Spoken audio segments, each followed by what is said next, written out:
terdapat ada beberapa landasan di SD seperti filosofis, historis, yuridis, sosiologis, dan juga pedagogis. Serta ada pun hubungan antara Pancasila dengan yuridis, yaitu kalau Pancasila kan mengajarkan nilai kehidupan bangsa. Kalau yuridis itu kan mengajarkan aturan yang ada di kehidupan bangsa seperti hak kewajiban, sistem pemerintahan, dan juga pendidikan.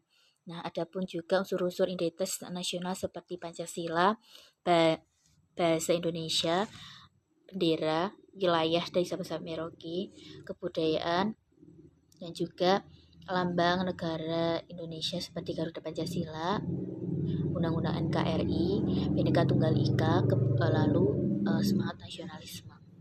Nah, adapun juga contoh hak dan kewajiban. Hak itu adalah sesuatu yang diberikan oleh seseorang karena sudah melaksanakan kewajiban, sedangkan kewajiban adalah sesuatu yang harus dilakukan ya.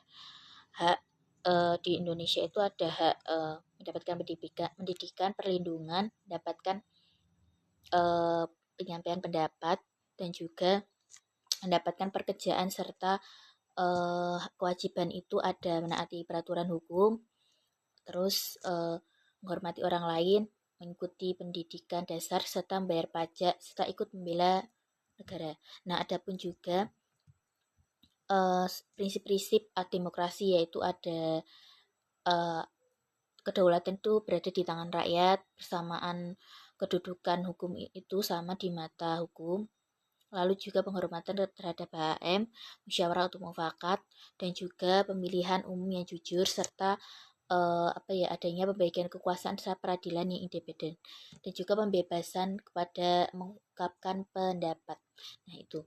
Nah, adapun jalannya yang paling fundamental itu adalah hak untuk hidup. Jadi mereka tidak bisa digugat atau dicabut oleh siapapun. Nah, kayak gitu. Lalu yang kedelapan ada hak-hak konkret terhadap siswa, seperti kalau siswa itu melakukan musyawarah, mereka tuh akan berdiskusi langsung dengan teman-temannya, sehingga mereka akan menyampaikan pendapatnya sendiri, mengungkapkan pendapatnya, lalu mereka akan memutuskan bahwa pendapat yang mereka kemukakan itu benar, lalu mencarikan solusi apakah keputusan itu akan diputuskan secara bersama. Jadi mereka tuh tidak hanya sekedar mengetahui musyawarah itu apa, namun juga mengetahui bagaimana cara bekerja bermusyawarah itu dengan benar dan juga tepat. Nah, selain itu juga ada wawasan Nusantara seperti aspek politik dan ekonomi. Nah, kalau politik itu kan ada berbagai di Indonesia yang bermacam-macam dari wilayah, dan itu bukan merupakan sesuatu yang sangat memecah belah, sehingga politik itu akan memperkuat, sehingga walaupun berbeda pendapatnya politik sendiri, namun mereka tidak akan memecah belah gitu. Jadi mereka akan tetap memperkokoh dengan persatuan yang ada.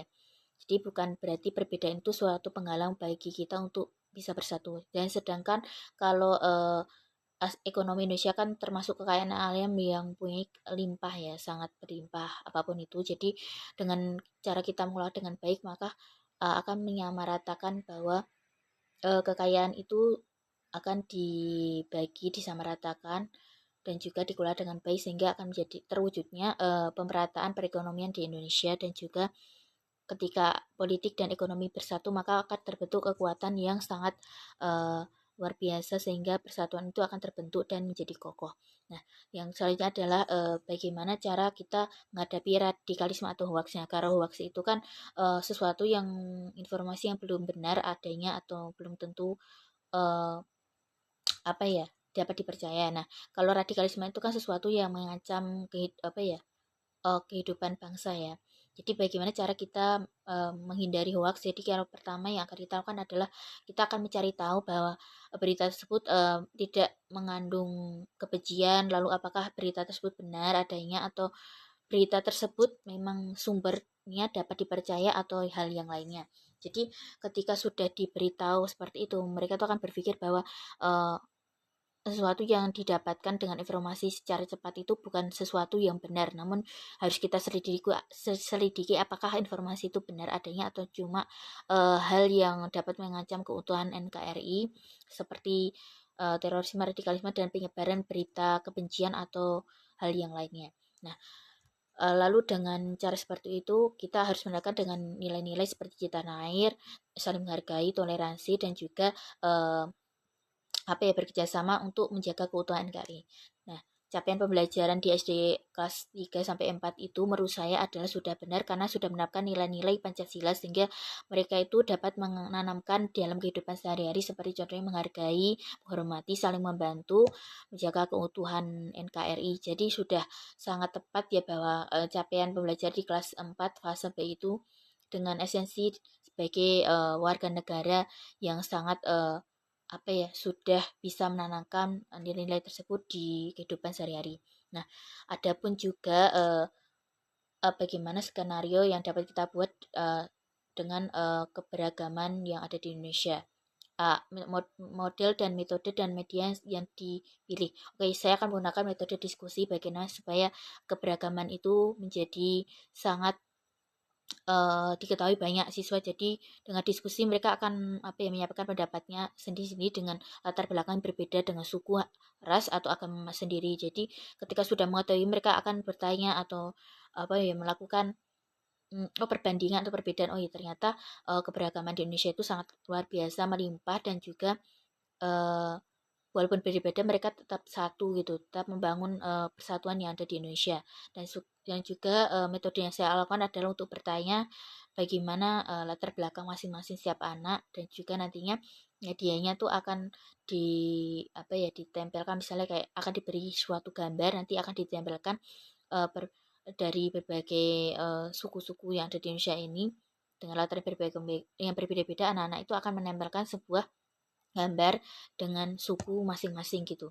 Jadi dengan seperti itu mereka akan mengetahui bahwa keberagaman di Indonesia itu sangat luar biasa dan juga dapat di uh, apa ya dipertahankan atau apa ya dapat dijaga supaya nantinya tidak akan terpecah belah dan semakin kokoh gitu. Nah, selanjutnya adalah bagaimana cara mengatasi isu multikulturalisme yang ada di Indonesia seperti cara menanamkan Bhinneka Tunggal Ika. Nah, kalau menurut saya kita akan mengenalkan berbagai macam keberagaman di Indonesia yang berbeda-beda seperti agama, suku, bangsa dan bahasa dan juga hal yang lainnya. Jadi ketika sudah mengetahui berbagai macam perbedaan yang ada di Indonesia, keberagaman Indonesia. Anak-anak itu dapat memahami bahwa sesuatu yang berbeda itu bukan menjadi penghalang bahwa kita untuk tetap bersatu atau dengan latar berbeda itu akan terpecah belah. Namun dengan latar belakang yang berbeda-beda itu setiap anak akan wujudkan persatuan yang sangat kokoh sehingga bagaimana cara kita itu menjaga keutuhan itu dengan cara menghormati, bertoleransi, saling menghargai perbedaan warna kulit atau bentuk muka dan juga hal yang lainnya. Sehingga dengan cara seperti itu keutuhan NKRI itu akan menjadi kuat dan tidak terpecah belah. Jadi seperti itu yang akan saya tanamkan. Yang selanjutnya adalah bagaimana cara apa ya mengevaluasi dampak negatif apa namanya gawai ya di sosial media. Tentunya dengan cara kita tuh kita tahu ya bahwa bermain di sosial media itu sangat berisiko dengan hal-hal yang negatif, adapun juga positif. Namun ada beberapa pun banyak yang masih menggunakan gawe itu dengan tidak bijak.